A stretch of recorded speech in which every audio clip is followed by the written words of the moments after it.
Hi, Jill, Ashley, and Karen.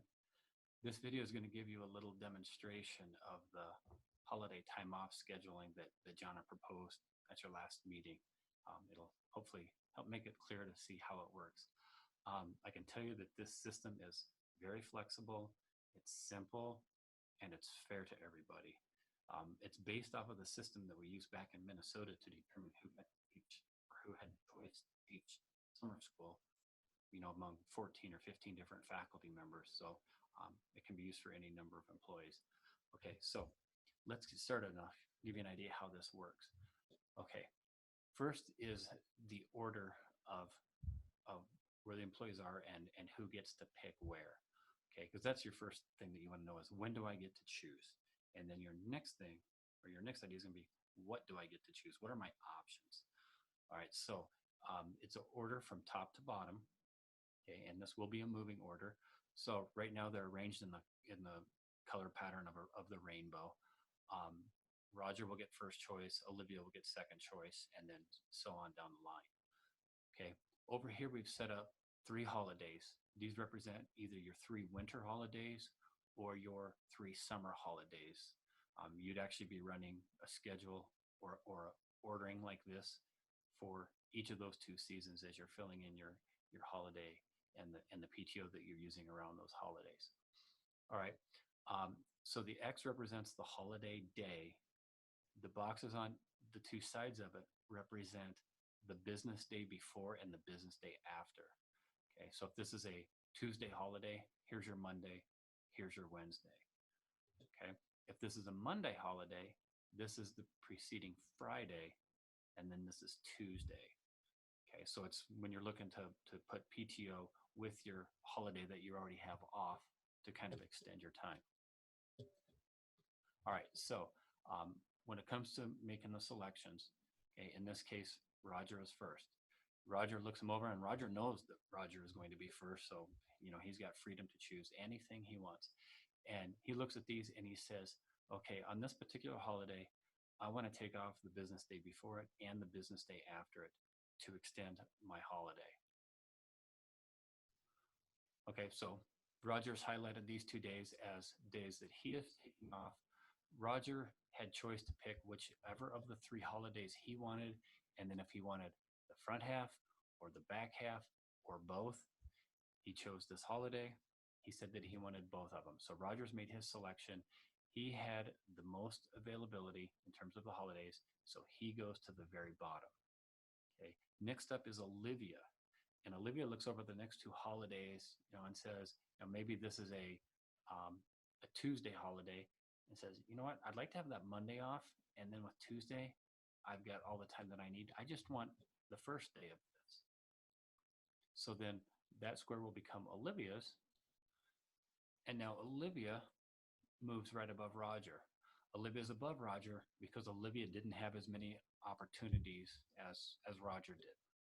Okay, next is Yanni. Yanni looks at what's left and says, nah, I've kind of liked this holiday. I'm not really crazy about the other ones. Or maybe Yanni says, we've got something big planned next year at this time. I want to make sure I got first choice. So Yanni says, I'm not going to make a choice right now.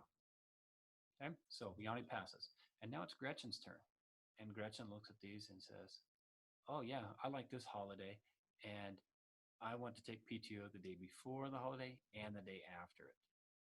So then those 2 days will become Gretchen's. So now Gretchen's made her choice. And so now she falls in line right there. All right, next up is Bo. Bo sees as the only choice left. Bo says, yeah, if I take this day off as PTO, I can turn this into a 2-day holiday. If it falls along a weekend, then maybe make it longer.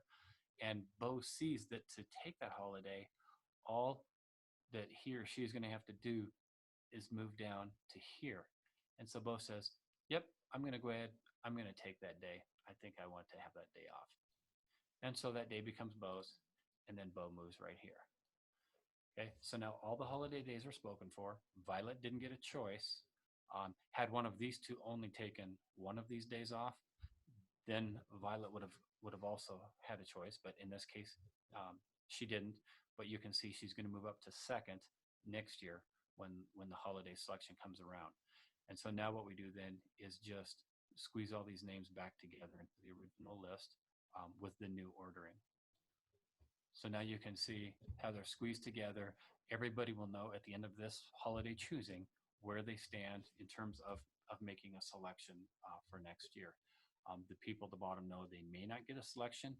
If they do get a selection, they're not going to give up, um, much in terms of sliding down because it's the people at the top that make the selections that really move on to next year because they have good options and choices, more choices available to them.